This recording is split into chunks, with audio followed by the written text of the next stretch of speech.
So today is really the second webinar in our mini housing series. And actually, to start with, to introduce myself, I'm Katja Stille, the past chair of the Urban Design Group and also director at Tibbalds Planning and Urban Design. And I have to apologize for those that to those that joined last week, because they will have heard part of my introduction already. As a UDG, we have decided to focus on housing, and there are kind of 3 to 4 webinars planned. Last week we had the first one. And I mean, it's really, why are we focusing on housing? Housing, our homes, they make up the majority of our buildings. In England, we have approximately 25 million dwellings. That means around 94% of our buildings in England are homes. So that is clearly kind of shows very clearly how important these buildings are, not only for the individuals that live in them, but also for our overall built environment. There's a significant amount of evidence that shows us that poor quality homes have a negative impact on our health, our society, and the economy of the country as a whole. I mean, we all know that bad homes can lead to physical and mental health issues, including loneliness, and that's especially an issue for older people as they're trapped without public transport or nearby facilities. Obesity, as people are not able to safely walk or cycle around and have to kind of rely on the car to take them everywhere. But it also has an impact on, for example, poor educational achievements, with children not having the quiet space to kind of do their homework, or having kind of relaxing homes where they feel safe. And it undermines the opportunity for people to access work, as houses can be unaffordable near employment opportunities. So it's clearly a very kind of important topic, and housing has been on the political agenda for many, many years. Yet we are still not able to deliver high quality homes that our communities deserve. Resolving the housing crisis, and I mean numbers and quality, just numbers is not good enough.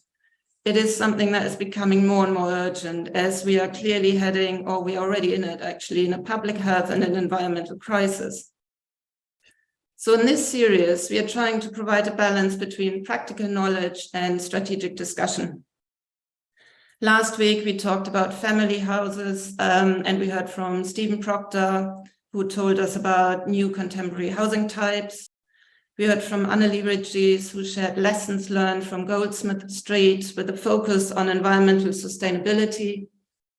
And we heard from Jas Bala, who shared his research into housing developments and how we can create more walkable neighborhoods. That webinar from last week has been recorded and will be available via Urban House and the UDG website shortly.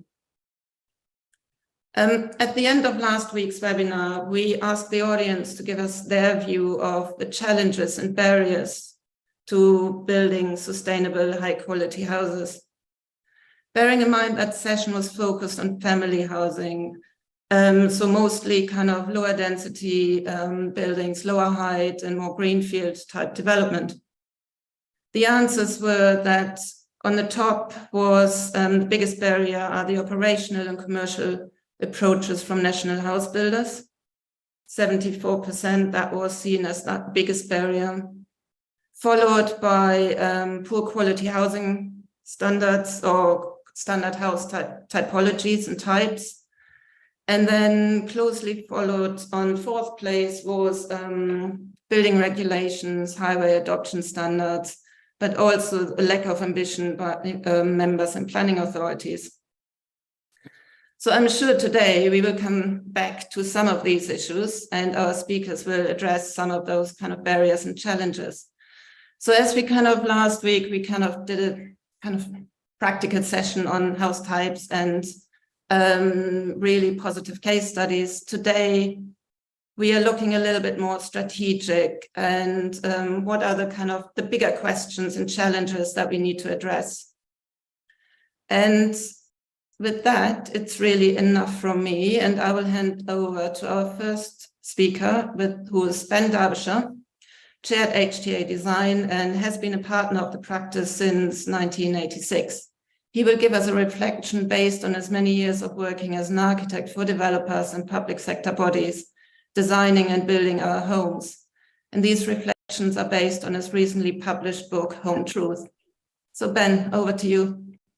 Thank you very much indeed, Katja, for that and for my introduction. And hello, everybody. Yes, I'm going to make a contribution based on my book, Home Truths, which you can see shamelessly advertised in the background, available from RIBA Books or at a £10 discount if you email me.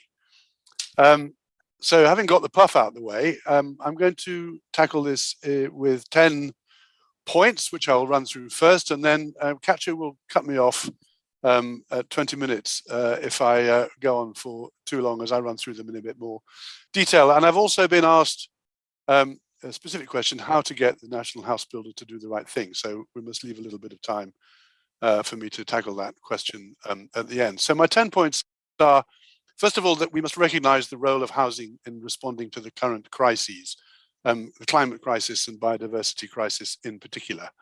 We must treat housing as infrastructure, and we must invest in planning. That's my second point. My third point is the market will not provide. We must invest in social housing, both new and renovated, and do so at scale. My fourth point, rebalance the national economy, and subsidiarity in that is essential. 5, procure on the basis of social value. I should think Hani would probably quite like that point and will have expand on it himself. 6, reoccupy abandoned space, not just buildings, but whole towns. Somebody needs to be muted. There's chat going on in the background. 7, reconnect the consumer with the suppliers of housing and places. 8, reintroduce a national industrial strategy. 9, reboot or offsite production. And 10, finally, introduce simpler, higher standards nationwide, recognizing that the cost of that will be covered in lowered land prices. So those are my 10 points, and I reckon I've got until about 25 past, but correct me if I'm wrong, Katja. Recognizing the role of housing in responding to the crises, especially the climate crisis. While we wait for the future home standard, and while the various institutes struggle to achieve a common understanding of net zero with the net zero carbon building standard, which most of them are all toiling away with, we've just got to get on with it. And I recognized that when I was at the RIBA as its president, and we launched the RIBA 2030 Climate Challenge. The point of which is that small, excellent, high achieving projects are fine insofar as they go, but they won't solve the problem on their own. All of us, all the time, need to be ratcheting up the standards of what we do, and we must do so in such a way as to deliver on stretching targets, make demands of ourselves and our clients. And in my book, I say it's never above anybody's pay grade to demand more of their superiors or more of their clients in order to achieve that. And the final chapter of my book has a lot of detail about how to go about it. And of course, much has been written, but it's for all of us, primarily as the #1 priority to recognize the role of housing in responding to the current crises, in particular the climate emergency. Treat housing as infrastructure and invest in planning. I'm going to take invest in planning first. As I tour the country as chair of the Historic Places panel of Historic England, a new role that I've had over the last couple of years, I discover, of course, that the planning departments are chronically depleted. In Portsmouth, where we were recently, they have a 50% vacancy rate. It is tragic. We don't need yet another change in the structure of planning in this country. Every time that happens, all it does is slow down the planning process. We need more, better planning, because we need more resources in local authorities, more skills to be able to do the right thing. And if nationally we were to treat housing as infrastructure, we treat it like every other kind of infrastructure. That is to say, the investment in and the things that we need in order to operate effectively as a society and as an economy. And that means that housing, like all other infrastructure, needs to be in the right place. It often isn't. Sustainable, it isn't yet. Well designed, most of it isn't. And safe to use. And as we discover in Grenfell, as often as not, it's not safe to use either. But housing seen as infrastructure seems to me to be a headline point for the government. And one would like to think that the Labour Party, if they come into power, will see it that way. Thirdly, a related point, the market will not provide. And my goodness, if ever there was a 13-year period over which we have had it proven to us that market economics are not going to solve the problem, the last 13 years have demonstrated that pretty amply, have they not? Much worse than that, the feeding frenzy of avarice that drives the endless rise in land prices not only makes housing increasingly rare and increasingly expensive for purchasers, but it deprives the developers of the resources they need to build in quality.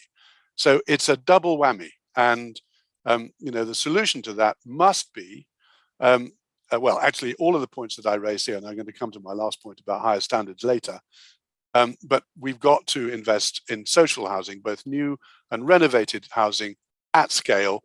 And the money that we waste as a nation on housing benefit should be moved over to investment in bricks and mortar housing as infrastructure, my second point. So where are we? Fourthly, rebalance the national economy. Subsidiarity is essential. In other words, level up meaningfully.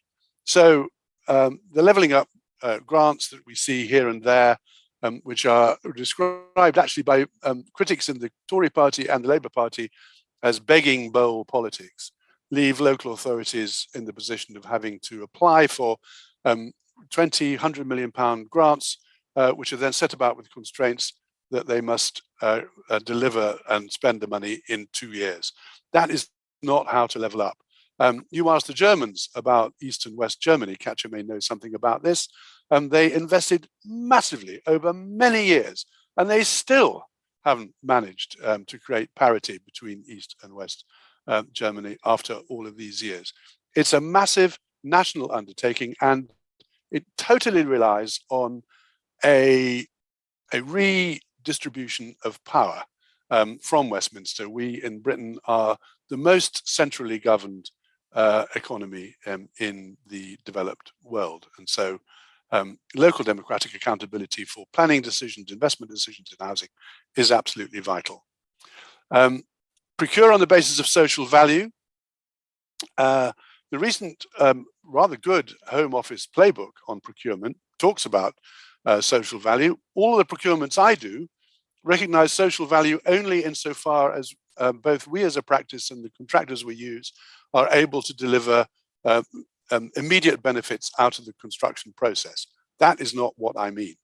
What I mean is that the places that we make must deliver measurable improvements, measurable benefits in health, in reduced crime, and in all of those other things which good places can deliver. And there are those of us working on defining social value, monetizing social value so that you can make development appraisals on the basis of social value. That's very important work, which I'm sure Hani will fill out later on. Reoccupy abandoned space. Well, this is related to the point about leveling up, but be in no doubt, there are whole town centers in this country which are basically given over to rough sleeping and substance abuse and not much else. 50% vacancy rate in retail and commercial space, and homes over shops more or less abandoned. This is a little crisis. Well, no, not little. It's a substantial crisis on its own that doesn't get specifically mentioned. And there needs to be a whole suite of policies aimed at reoccupying the town centres. It's a tragedy, and the heart of our communities are being hollowed out so far as that goes on. And Homes England really, I mean, it's talking about refocusing on urban regeneration, but actually we need a suite of policies to get investment companies to release their grip on vacant property. We need compulsory purchase to be made much more straightforward. We need resources for local authorities to tackle that problem. It's critical. Reconnect the consumer with suppliers.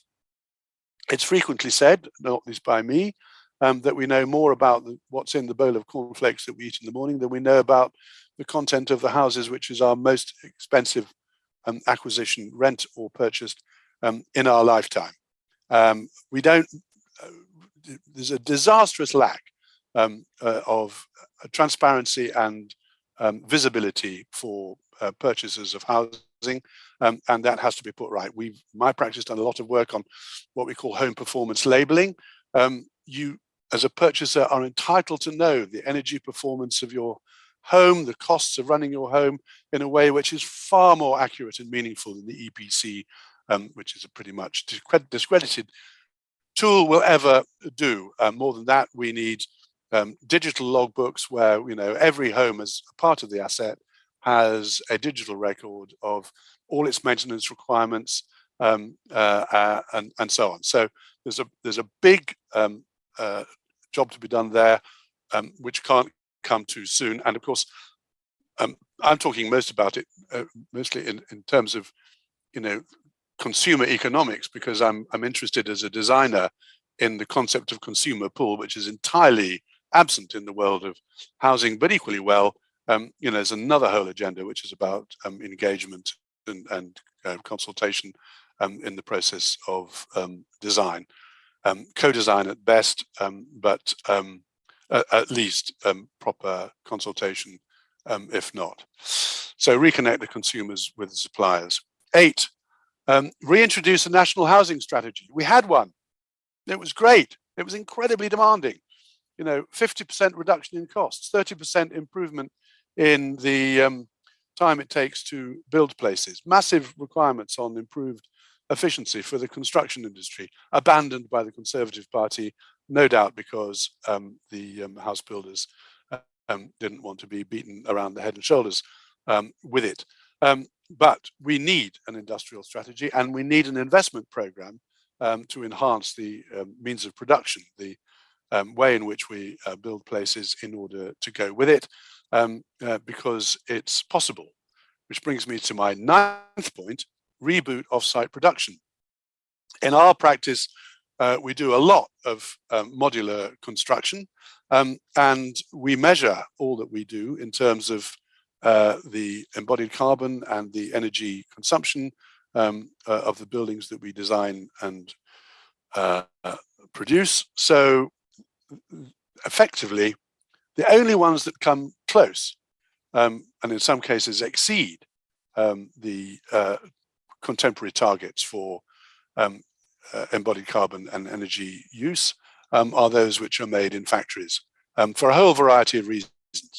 So it seems to me that the reintroduction of the industrial strategy, which was my 8th point, combined with measures in order to reboot the means of off-site production, you know, bearing in mind, I think we've had 8 or 9 or even 10 failures in companies that make buildings in factories, sadly, including only last week, London and Legal and General, which have closed their factory with a loss of 400 jobs, a tragedy. So that's really important. And my final point, point 10, introduce simpler, higher standards nationwide. Long life, loose fit, low energy is a great mantra. If all homes were generously provided with space, they would be much more adaptable. They would last much longer. As a housing designer, I'm sick to the back teeth of trying to design down to a minimum standard, and worse, design down to a whole variety of different minimum standards. And when you're trying to do that in one building or in one place, it produces impossible complexity and adds huge cost and inconvenience, and reduces the opportunity for you know, repetition and economies of scale. So we just need to relax, make space bigger, make space simpler, make space more repetitious, so that we give people a chance to live long life, loose fit, low energy homes. So I've rattled through that, Katja. I have no idea, I haven't been following the time, but just let me answer your specific question to me. How do we get national house builders to do the right thing? Well, my answer is all of the above. And the reason I'm saying that is because builders will build anything if you make them. You know, Barratt, 10 years ago, we built a scheme at Hanham Hall, which is, you know, genuinely, legitimately zero carbon, full of biodiversity. And by the way, on the basis of the post-occupancy evaluation we've undertaken, much loved for the social value that it adds to the lives of the residents of it. And it was built by Barratt. And it was built by Barratt because Barratt are builders. And if you ask them to build and you specify what you want from them, they'll build it. So I think we set high standards and we can rely on the builders to build it. Apart from that, there is one Conservative politician who came close to understanding the housing world. That was Oliver Letwin, who did a splendid review about 5 years ago, the Letwin Review, in which he completely understood all of this. He introduced the idea of limits on land value speculation, and he talked about diversity of product in the delivery of homes in order to increase the rate of sale and the take-up of housing, especially on large sites. So there we are. Those are my answers. And if you want any more detail, buy the book. Thank you very much. Thank you very much, Ben. Great, I mean, great overview of all the points that need to be addressed. And I think I agree with all of them. Difficult task list, but I'm sure we can rise to that challenge, all of us together. I think it was kind of interesting, the point that about consumers, and often we talk about the residents after they've moved in and how they're living in there, but I guess, as you say, consumers aren't necessarily in the conversation. And I mean, I certainly often get told when I work with national builders that that's not what our customers want. And I think it's just, we just don't have the choice. Customers, they go by what they can afford rather than what they might want. So I think increasing that choice, and then we might actually see some change as well. And it would be nice if consumers could vote with their feet as well. A lot of points that you have raised, or some of them, will be coming up in the vote, in the poll at the end, to see what our kind of audience thinks about some of those elements and how we can kind of embed them or kind of achieve them going forward.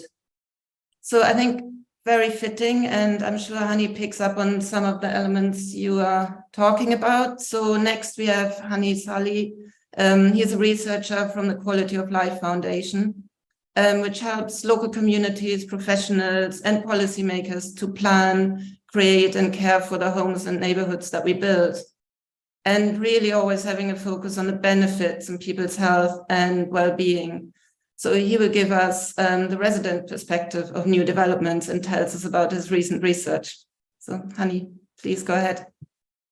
Thank you, Katja, and thanks, Ben. I think, as Katja has mentioned already, there's a lot of overlap in the approaches that we're talking about and the priorities that we think are essential to try and address the housing crisis. Ben, also just as a point, I, as an ex-resident of Hanham Hall, I can attest to all the positive things you've said about it. It was a great place to live, and I miss it dearly. But anyway, so what I'm going to do, as Katja has just mentioned, I'm going to share my screen, and I will just give a quick presentation to just introduce you all to what we do at the Quality of Life Foundation. Okay, brilliant. So yes, hi, my name is Hani. As Katja has mentioned, I am a researcher at the Quality of Life Foundation, and we are an organization that is trying to change approaches to housing delivery and to try and give more power to, sort of, as Katja mentioned and as Ben mentioned, the end consumer to be able to be involved in the process of evaluating, but also reflecting on the quality of life through health and well-being. I'll get into the details. So the purpose of today is just to give you an overview of who we are as an organization, but also introduce you to some of the things we've learned from our recent projects. This is specifically focusing on post-occupancy evaluation. and we call that service resident review. So for us, we are interested, and one of our main aims is that, well, our core belief is that there's too much short-term thinking in industry and in government, which can often result in some pretty poor outcomes for people and the planet. And I think this is pretty clear. So the Quality of Life Foundation helps local communities, professionals, and policymakers to plan, design, create and create homes for homes and neighborhoods, all with the aim of focusing on. And so as part of this, we carry out a broad range of work. Mostly it's independent research, and that involves engaging communities and also sharing evidence and supporting organizations to not only understand best practice in their work in both current and future developments, as well as sort of through a whole host of different points in the sort of housing delivery process. And we do this because we believe that having sort of a decent, affordable home in a safe and well-designed neighborhood is the foundation for a happy and healthy life. I don't think there's going to be any controversy with that statement. So who we are, so this is our team. We're a relatively small team, but we feel like we punch quite above our own weight in terms of size.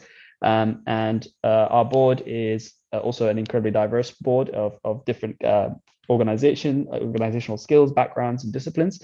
And this really reflects sort of our own approach as a sort of a research organization. And we also have a whole host of partners, collaborators, funders, supporters. And as I kind of just said, we believe in a highly collaborative approach. And this is reflected both in our organization, but also in a range of partners, as I mentioned. And we're always open to working with more like-minded people and organizations to further the cause, but also improve and learn from the partners and professionals. So why we exist. So I think in the next few slides, I'll just talk a little bit more about our mission, which is essentially to make health and well-being central to the way we care for and create homes and neighborhoods nationally. As I said, this is not repeating what we said already, but it's just about making sure that health and well-being becomes prioritized in the way that we think about homes and neighborhoods. And we define quality of life as an organization. We define quality of life as as the means to which you can sort of understand people's sense of place, but also understand how these factors are affected by the built environment that they're in. So health, well-being, and social value, and sort of long-term outcomes, these are all kind of tied together in this sort of longitudinal perspective. But the Institute of Health Equity specifically states that health of the population is not just a matter of how well health services are funded and functions, but it's actually more about the conditions where people grow up, live, work, and things like inequities in power, money, access to resources, and other social determinants of health are really important in thinking about quality of life. So for us, we try to think very holistically about these things, and that's something that we try to do, and that's why we like to work collaboratively with so many organizations. It's because it allows us to be able to factor these things in. And I won't get into the details of other parts of that. I think we're just going to keep that light on this front. So our objective, like homes and neighborhoods, and our sort of vision is to make a housing system that improves that through and through. So for us, we're sort of anchored by a quality of life framework. And this is an evidence-based approach that we take both in the way we define quality of life and how we break it down into 6 constituent themes, but also in the way that we carry out the research and engagement work that we do. So the quality of life framework was produced, this framework specifically was produced in collaboration with URBED, and it helps us to understand in sort of very clear and distinct sort of brackets the main elements that we believe affect people's health and well-being in a built environment, both on sort of like a home scale, but largely on a neighborhood scale. So it really has a lot of roles, this framework. We think of them as 3 main roles. The first is sort of a conversational starter. Because of the language that we use, and we try to keep it accessible throughout the uses, it means that we can actually use these exact terms to speak to local communities, to speak to everyday sort of people who live in the neighborhoods without having to do any translation. And that's really important for us. Is accessibility of these things is really important. And we notice that in a lot of other metrics, it can become highly technical very quickly, and it can make it really inaccessible. So it's about making sure that there's a good interface between the work that we do and the people that we speak to, and that is accessible. It's also a means of assessment. So we'll get into this a little bit more later, but we use the themes as a way to break down the questions that we ask. So we speak to people about their sense of movement, and we tell them, we're talking about movement here, and it helps contextualize that conversation really clearly. And then we also have metrics that we use to measure the performance of areas, homes, neighborhoods against these 6 themes. And also it's a design guide. It's a helpful way to think about comments and metrics that are needed to be thought of or considered in the built environment. So these are 6 themes, as I said, and I could quickly just run through them. I'll rattle through them. So the first one is control, which is it's a sense of control. So how much control and influence do people feel like they have over their environment? This is things like, how safe do they feel walking around at night? It's also thinking about permanence and how do people and residents who respond to this, how rooted do they feel in the community and being able to stay there, thinking about affordability, thinking about longevity as well. And also access to channels of influence. So that means like being involved, feeling like they are able to be involved in decisions that affect their neighborhoods too. Second is health, and that specifically talks about how the environment impacts residents' health. And this is much more to do with things like, do you get enough daylighting inside the house? Do you feel like you have enough ventilation? Do you have issues with mold? But in addition to that, it also thinks about wider factors like, do you feel like you have access to an adequate amount of like healthy food places? A lot of people actually end up living in healthy food deserts, which is a concept that I think is not necessarily involved in thinking about quality of life as much in the context that we're working in. But also as to affordable and free and easy to access healthcare services or gyms, places to exercise. Third is nature. So how often do people interface with nature? Do they feel like they have access to a broad and diverse variety of green spaces?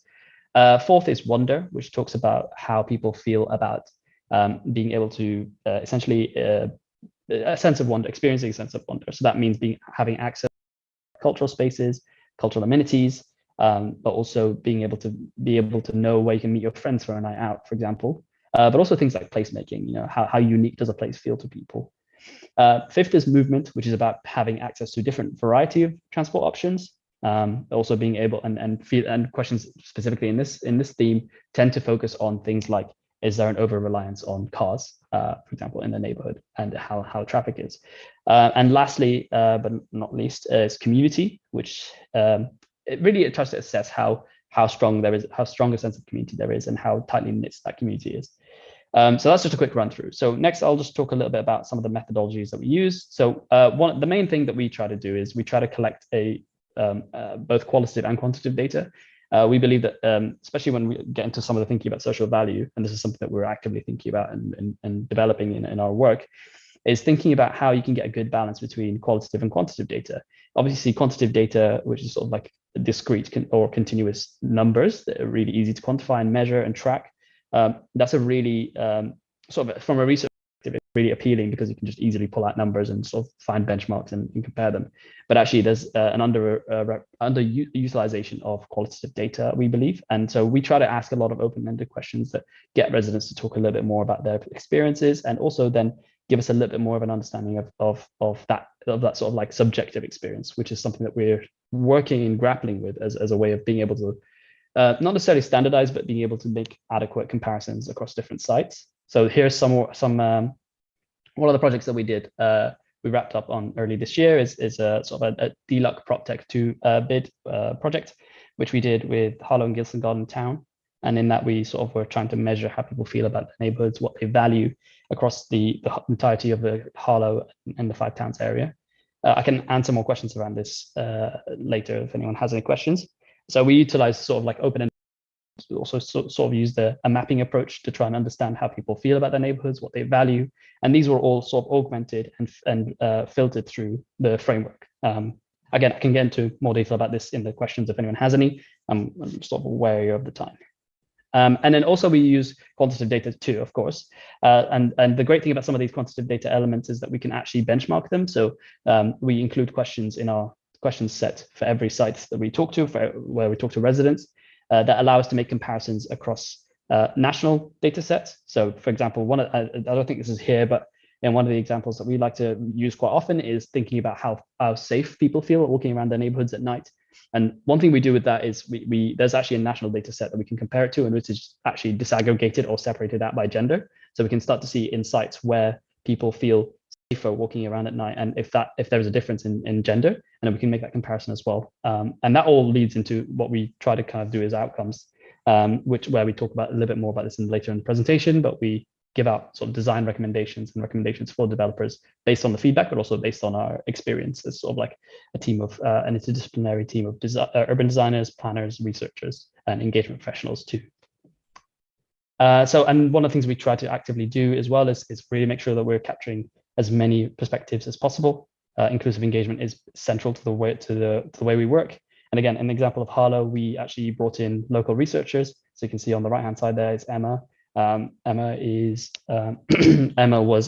still is a university student who lives locally to that area. So we kind of made sure that we utilize her experience and also kind of her understanding of the area and local context to bring that level of research that we doing in the engagement that we're doing to a much more sort of accurate, to bring a much more accurate picture of the work. But we'll also focus on exchanging skills and also like giving her skilling up experiences as well. And usually our surveys are actually done digitally, but we also try to do as many sort of paper surveys or workshops or pop-ups as well to make sure that we're not just excluding people who would otherwise not have access to or not be able to do the survey as well. So from this process, and we focus on the Harlow and Gilston Garden Town project here, but we've done quite a lot of these projects over the last couple of years now. But really, we realized that there's a wealth of local knowledge that can be tapped into if you take the time to really understand the context, and also try to understand what kind of incentives are needed, things like language requirements. Are there any communities that are not going to be present in specific areas, or the communities that you need to work harder to access or find or connect to?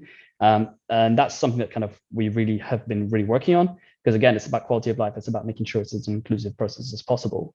Also, again, like I said, building in local partners, finding local researchers who can help us really take that kind of engagement work to the next level, and also just really making sure you have a solid understanding of context too.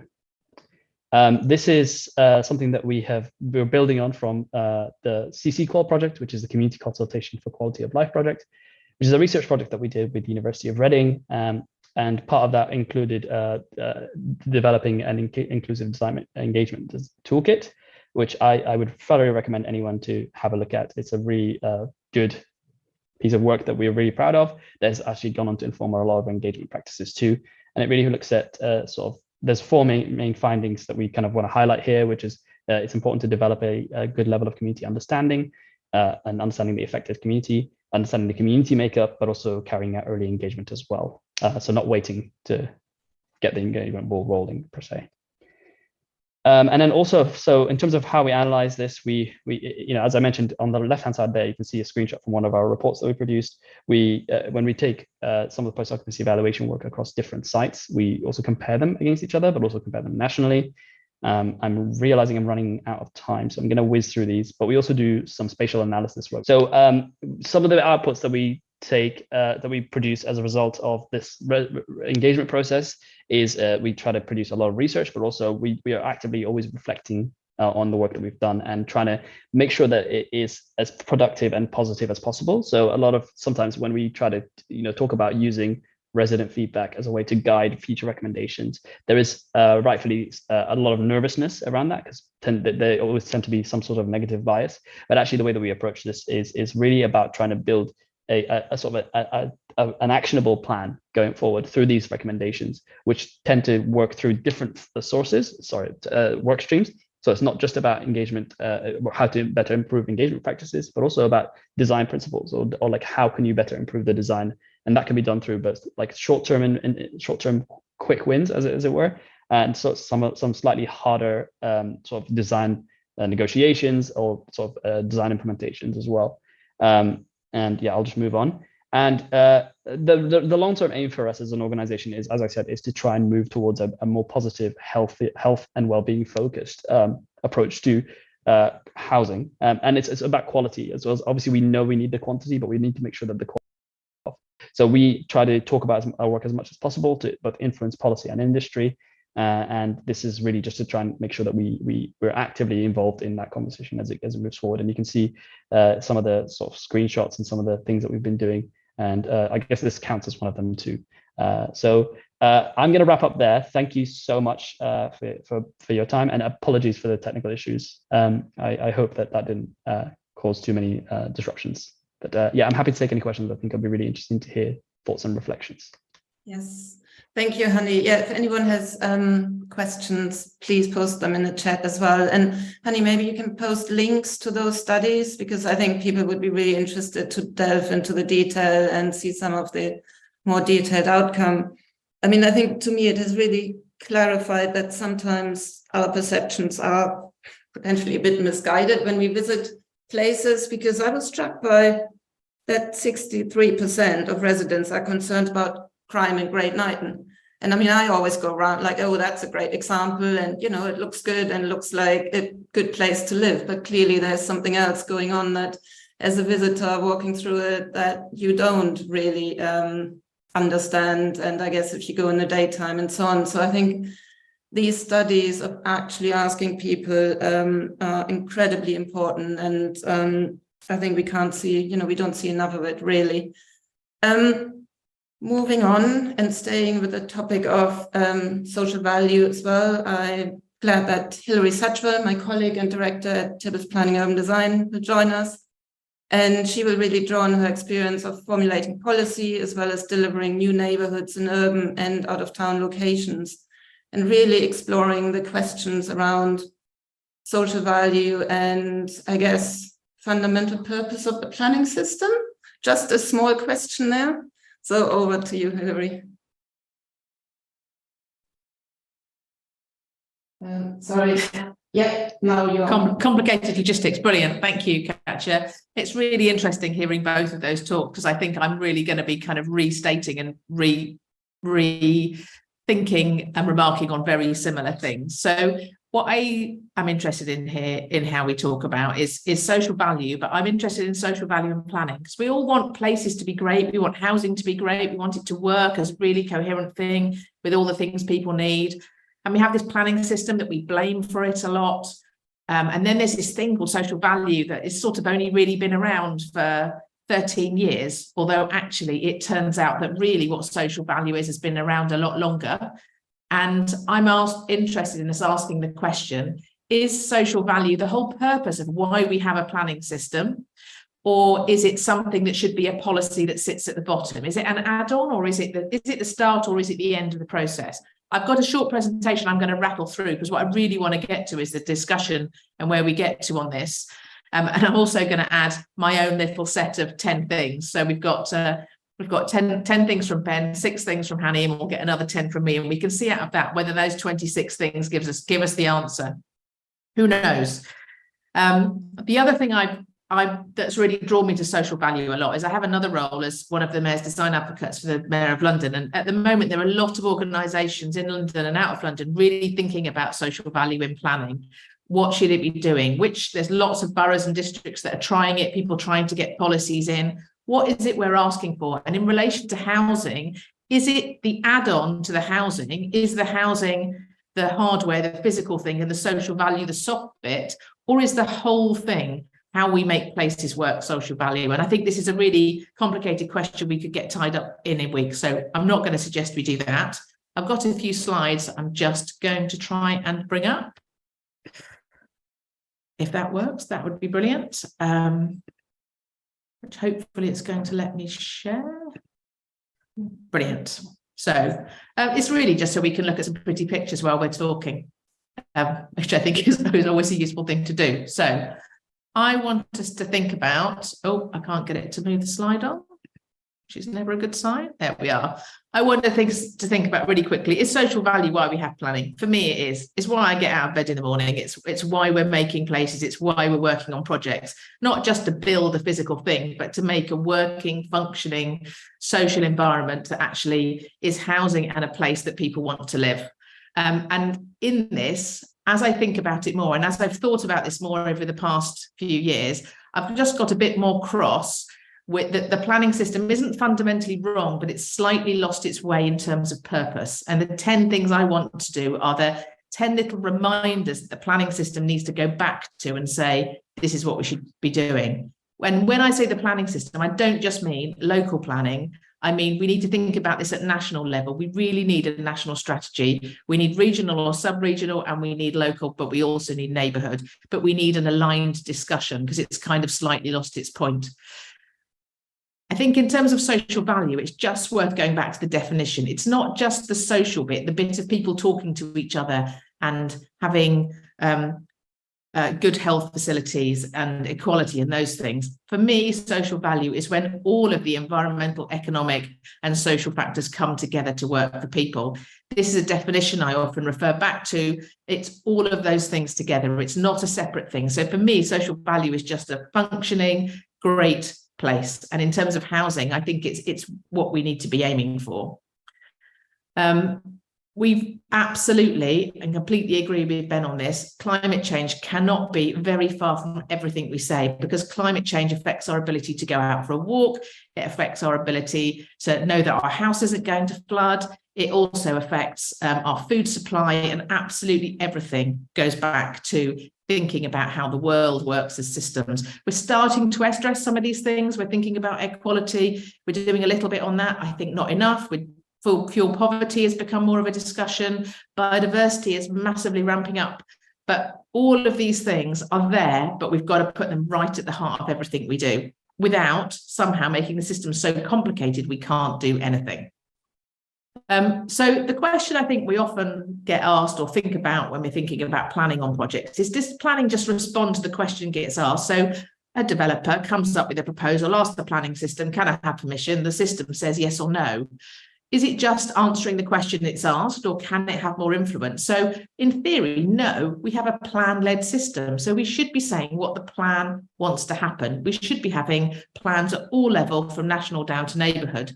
But at the moment, we don't really have that functionally, I would say. There are plans, they're often a bit old, they're quite out of date. So many plans don't say anything very much on climate change at all. They don't really think about social value, they don't really think about the kind of places, because they're 10, 15, 20 years old.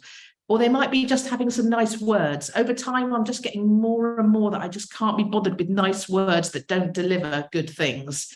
We've actually got to make sure things are effective and deliver what we want to happen. So in practice, I'd say yes, the planning system at the moment is a bit stuck in only answering the questions it gets asked, because we haven't been able to put effective policy in place. There doesn't seem to be a national driver, a really strong policy that supports properly functioning places. So I think we've also got a bit distracted by focusing on numbers in planning, and a massively unhelpful and weak definition of sustainable development. As Ben said, we don't know what the guidance is going to be in 2 years' time on what we should be doing in housing to address climate change. This needs to change. We have to change it from the bottom up. We've got to be really clear from the beginning and from the outset that we want the right things in the right places, and we want them to work. So what I've done is really had to think about kind of what top 10 things I think we need to be addressing to make better housing that comes with social value. It's not an add-on, it needs to be fundamental to how we plan every place that we deliver, every place that we think about, and every place that we want to make happen. So the first thing, and the number one absolute baseline thing for me, is we have to address climate change. It has to be at the heart of everything we do, because until we do this, we can't make proper communities, we can't make good design, because we can't even agree what materials we should be using. We can't decide or even think about how much grey infrastructure is happening in all of this new housing growth. And at the moment, no one seems to have a system that's even bothered about counting how much grey infrastructure we have, even though it makes actually much such a big impact on whether places work. So for me, that's the number one point. And I don't think that's any different or separate from social value. The second thing is consider people, and not just generic every people. We need to think specifically about what different groups and different types of people need. And I think, and often a really good place to start with this is think about planning for children. What do they need? If you want your kids to have freedom, to be out and about, to be walking around, to be cycling around, to be meeting their friends, how do you plan a place to do that? I think a place would work for pretty much everyone if you had that as your goal. Older people, it's really important to think about too. I think we have to be prioritising active and sustainable travel.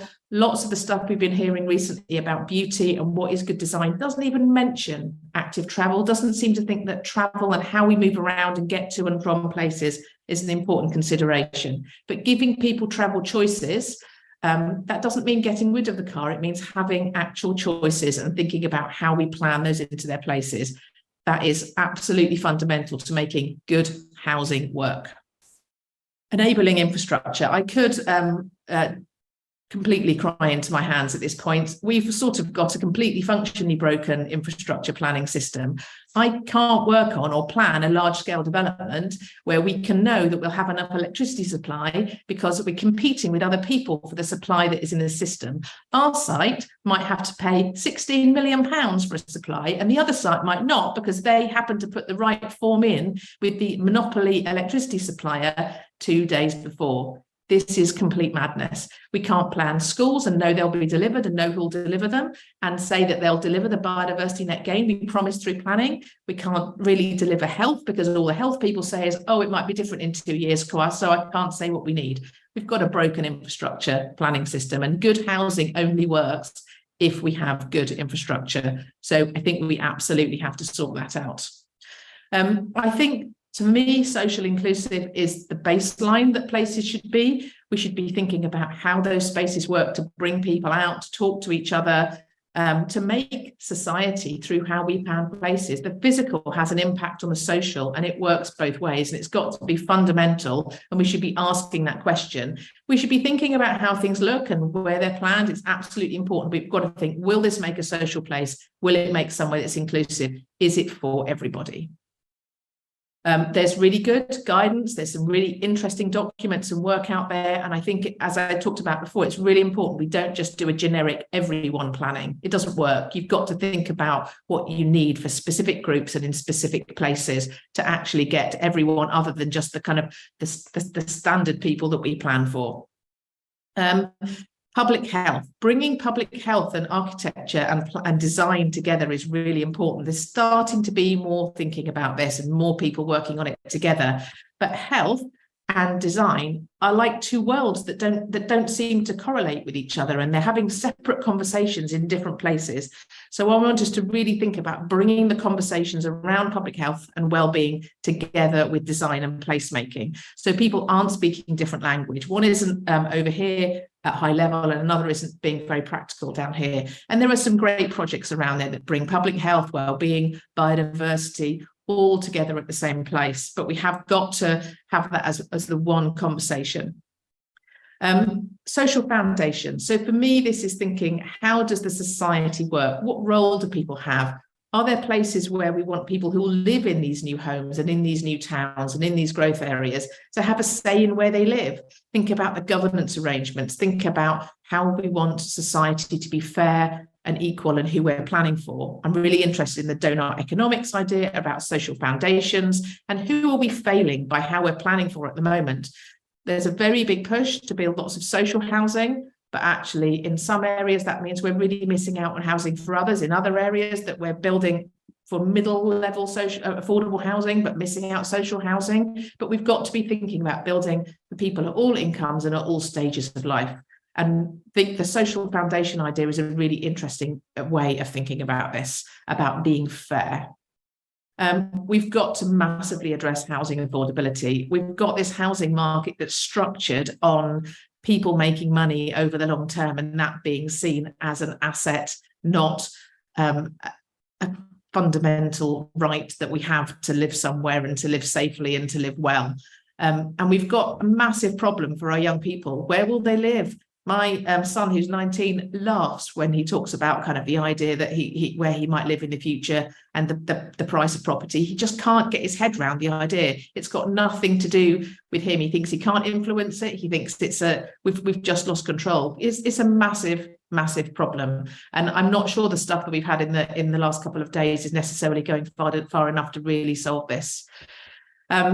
Listening is fundamentally important. This might be called engagement, this slide, but it's kind of listening. What are the people who the homes are for, the places we're planning for, what do they think and why do they think it, and how does that debate go? How do people want different things if they're thinking about it from a professional point of view versus a local community point of view? This is a piece of work I worked on a long time ago, a neighbourhood plan, and it was really interesting because we had to think about and listen very carefully to where the community wanted development, which was quite different from where we as professionals might have put development if we'd have thought about it. And there's an example slide here. This is just a sort of a notional example. The market-led approach kind of had one thinking about kind of areas of land that are easily developable, and that we go to the market and ask them. But actually the community-led and collaborative approach perhaps was much more supportive of the existing places that we have and built around a shared vision. So I think we do get a different answer to the question if we listen properly and we are able to have that debate. Number 9 for me is about planning real places. And this is, how does the ground floor work? Are there places where people let their kids out to play? Can you sit and catch up with your neighbour? Do they have the richness and density and a range of things going on that real existing places do? Most of us really like market towns, we like cities, we like urban areas, or even villages, but lots of the new places we plan don't have that level of diversity and interest. I understand there are reasons for that, but we need to unpick and see why that happens.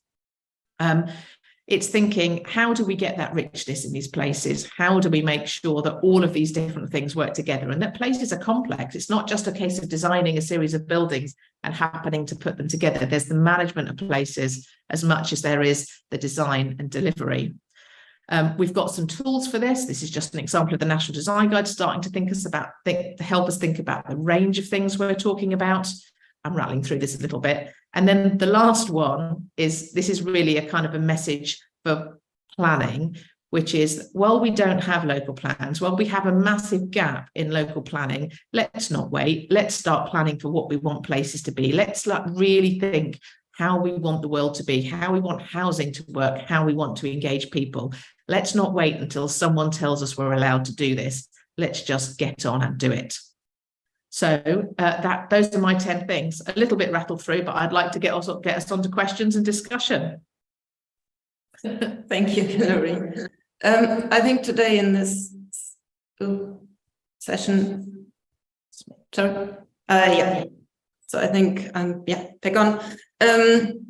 So yeah, today in this session, I think we're kind of asking more questions than providing answers. Last week, there were like lots of answers. And today we are kind of asking all the really, really big questions and important questions. And I think it just strikes me that I think too often, and the UDG has talked about it many, many years, it just isn't one single thing. There is no silver bullet. It needs to be our tax system. It needs to be policy. It needs to be design. It needs to be the top-down approach of government requiring, enforcing kind of the market to deliver, as well as the kind of bottom-up approach of asking the community. So, and I think part of maybe one of the reasons why we are in the situation we are in, that we are just, and also government still thinks about too much in silos and is trying to solve really big complex issues with the planning system or a kind of environmental strategy or a separate kind of transport strategy, and they're not connected. I think what we do now, we've prepared a couple of questions to you. I mean, they're touching on the themes that we've heard, but obviously it's really, really complex, and the questions are incredibly simple. Just to get an idea of where you think maybe we should be going on some of the topics. And in the meantime, please do pose questions in the chat to our speakers. And anything you may kind of want to raise with them. I mean, we still have 20 minutes. So we can use them to kind of have a conversation and I will also post some questions to the speakers in a moment. So, Robert, far away. I don't really know how to raise those questions to you. Which question do you want posing first? Oh, Robert, could Hello, which I can't hear you. Oh dear. For some reason. Oh, Okay. okay. Yep. Can you hear me now? I can. Which question would you like first? Well, I would. Oh, sorry. Where's my screen gone? Why don't you do the top two? Okay. So we'll give this 30 seconds for people to answer. And I mean, I think I think we are trying to solve some of these really, really important issues, like, for example, through design codes. But is that actually the right place where we need to solve these issues? Do they need to be set at a much, much higher level?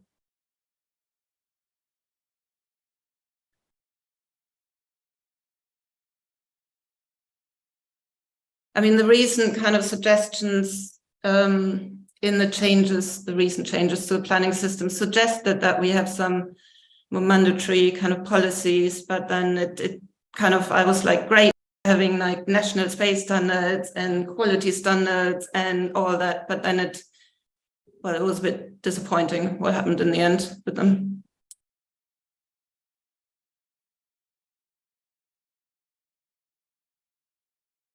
So we are at 70 out of 100.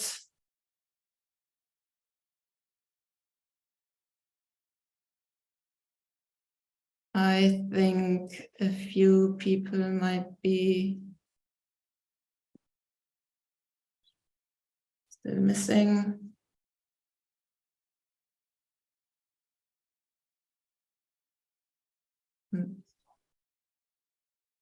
Shall we end the poll here?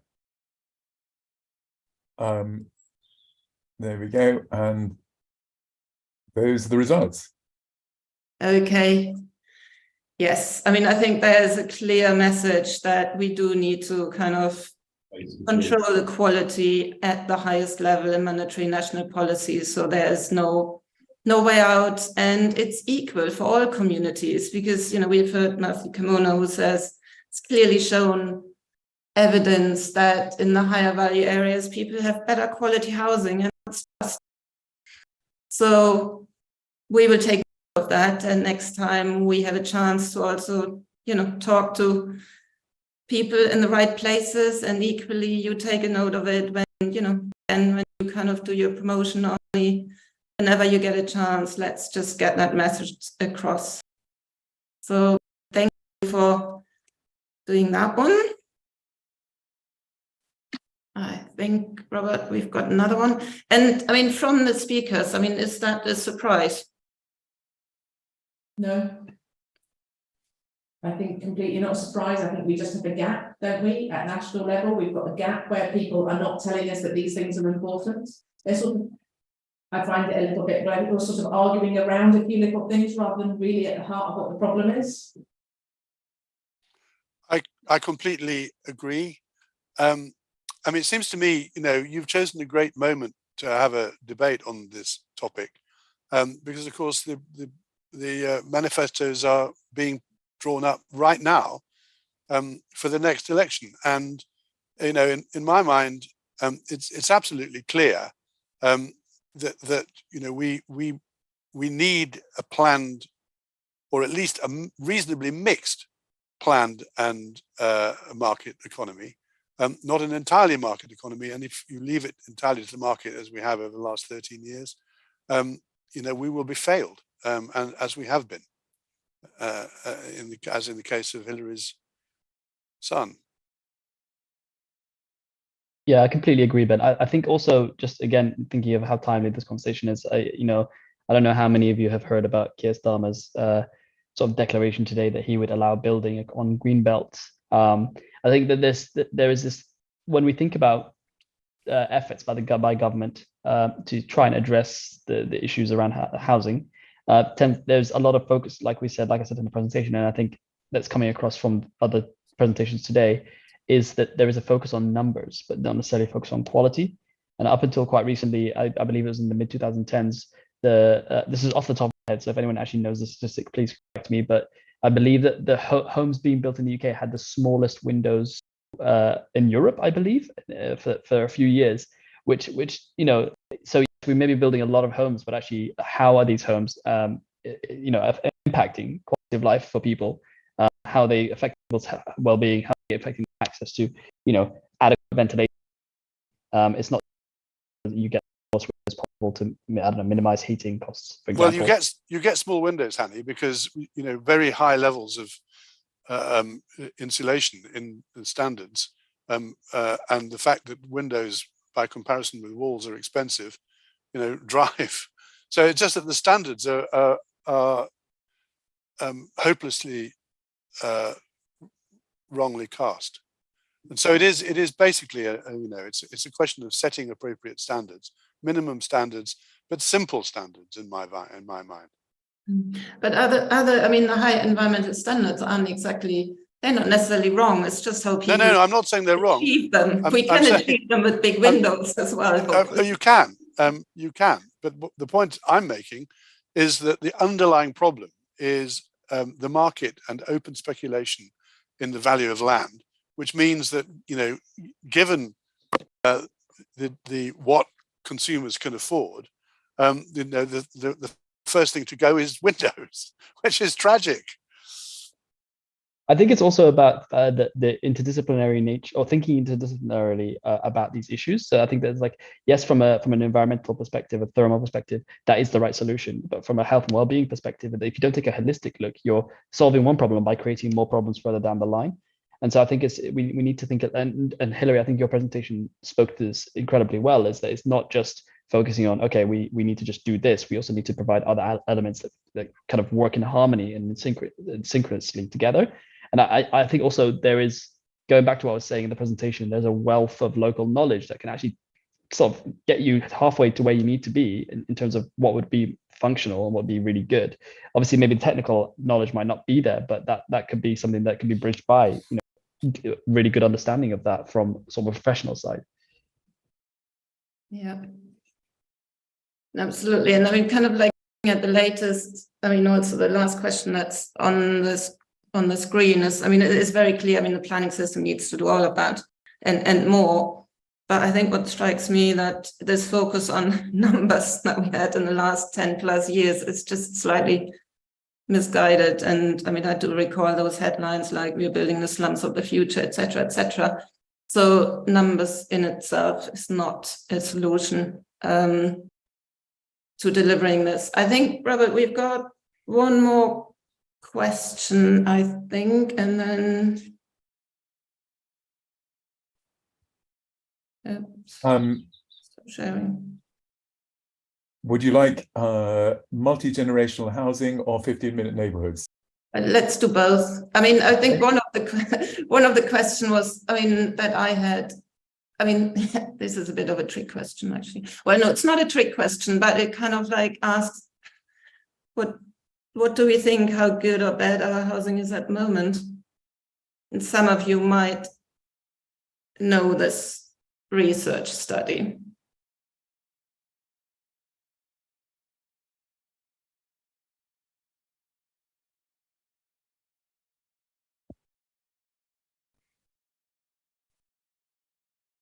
Because I think on this one in particular, I mean, a lot of really good studies out there and a lot of evidence is out there, but often it's actually not being shared widely enough, or it doesn't get to the right people. And I think, Hani, there, your kind of research you're doing is absolutely essential, and kind of sharing it widely and making sure people, you know, people see it and actually respond to it.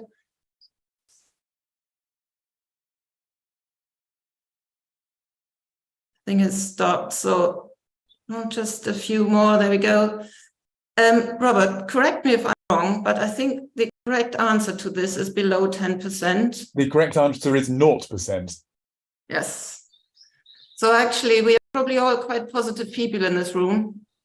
We all think kind of the world is better than it might be. So actually, the picture looks much worse than we think it is. And that is a study, that was published 2 years ago, and it made very incredibly depressing reading. The study did show that, the car was always quicker than walking and cycling. Public transport was pretty much non-existent, and none of the developments met the kind of 15-minute neighborhood aspirations. So just a bit of a depressing.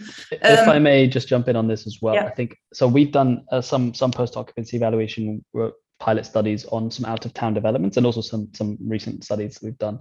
And what we find is there is a reliance, especially in out-of-town contexts. There's a huge reliance on cars. And just sort of touching on what Hilary said in the chat, which I think is a really good point, is that actually sometimes there is a gap between sort of like where the developer's responsibilities lie in terms of being able to provide a sort of a robust and reliable public transport network, and where the local authority can also step in and kind of enforce that, or kind of encourage the sort of transport options like bus service providers to actually come into the developments.